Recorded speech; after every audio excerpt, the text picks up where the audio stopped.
AIA exit poll આપ્યો હતો, આખરે સટીક સાબિત થયો છે અને જે આંકડાઓ છે તેની આસપાસ હવે જતા જોવા મળી રહ્યા છે।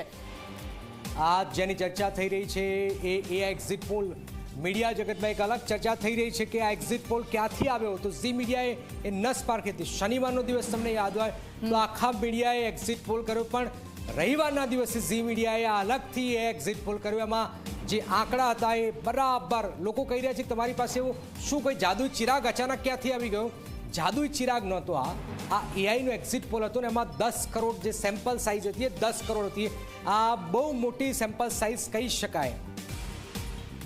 જયેશ વ્યાસે આ મામલે શું કહ્યું છે ભાજપના નેતાએ? જી મીડિયાનો જે એઆઈનો સર્વે હતો એની નજીકની વાત અત્યારે આપણે જોઈએ તો અત્યારના પરિણામોનો જે ટ્રેન્ડ ચાલી રહ્યો છે એ પ્રમાણે આપણે જોઈ શકીએ છીએ અને એ પ્રમાણે એમ કહેવાય કે એની આપણે નજીકનો વિષય છે। સાથે સાથે એ પણ છે કે ટોટલ અત્યાર સુધીનું જે કાઉન્ટિંગ થયું છે 50%થી 55% સુધીનું કાઉન્ટિંગ થયું છે।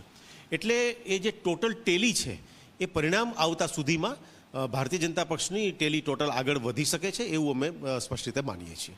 હા, એટલે અત્યારે સુધીનો જે આવેલો છે એના માટે જો ટ્રેન્ડ આપણે ગણીએ તો ટ્રેન્ડની દ્રષ્ટિએ એઆઈનો જીનો આપણે એની નજીક રહ્યા છીએ અને આનાથી પણ વધુ આગળ વધે એવું અમને અત્યારે લાગી રહ્યું છે।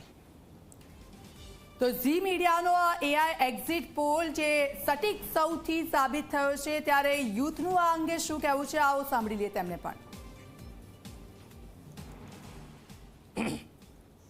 લોકસભાની ચૂંટણીઓ પૂર્ણ થયા બાદ અનેક એજન્સીઓએ પોતાના સર્વે અને એક્ઝિટ પોલ રજૂ કર્યા, જેમાં એનડીએને 390થી માંડીને 400+ બેઠકો આપી હતી। ત્યારબાદ ઝી મીડિયાએ પોતાનો એઆઈ એક્ઝિટ પોલ રજૂ કર્યો હતો, જેમાં એનડીએને 300+ અને 315ની આસપાસની બેઠકો આપી હતી। આજે પરિણામો જાહેર થઈ રહ્યા છે અને ઝીનો જે સર્વે હતો, ઝીનો જે એક્ઝિટ પોલ હતો તે તદ્દન પરિણામોની એકદમ નજીક છે। કેટલાક યંગસ્ટર જોડાયા છે જે ભારત દેશના રાજકારણને, લોકસભાની ચૂંટણીને ખૂબ નજીકથી જોવે છે। તેઓ એક્ઝિટ પોલ પર પણ વિશ્વાસ રાખે છે, એક્ઝિટ પોલના આંકડા પણ જોવે છે। તેમનું શું માનવું છે તેમની સાથે વાત કરીશું।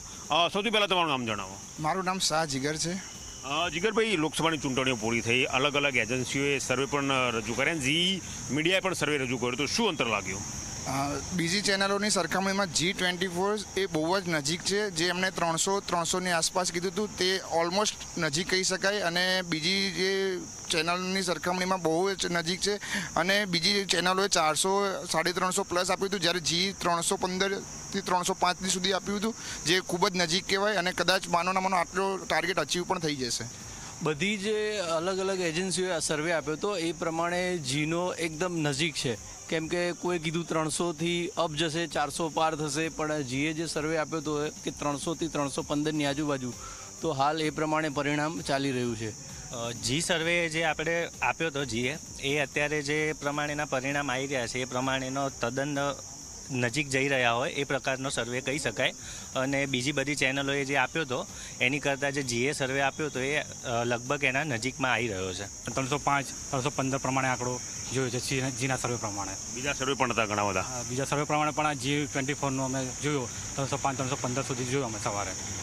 તો તમે જોયું કે આ યંગસ્ટર છે જે દેશના રાજકારણ, દેશની લોકસભાની સામાન્ય ચૂંટણી અને ત્યારબાદ થયેલા એક્ઝિટ પોલને ખૂબ નજીકથી જોતા આવ્યા છે। તેમનું સ્પષ્ટ કહેવું છે કે ઝી દ્વારા જે સર્વે પ્રસારિત કરવામાં આવ્યો હતો, જે કરવામાં આવ્યો હતો અને જે આંકડા રજૂ કરવામાં આવ્યા હતા, તે હાલ જે પરિણામો આવી રહ્યા છે તેનાથી તદ્દન નજીક છે તેવું સ્પષ્ટ દેખાઈ રહ્યું છે। કેમેરા પર્સન એસ શર્મા સાથે ગૌરવ પટેલ, ઝી મીડિયા, અમદાવાદ। તો આપણે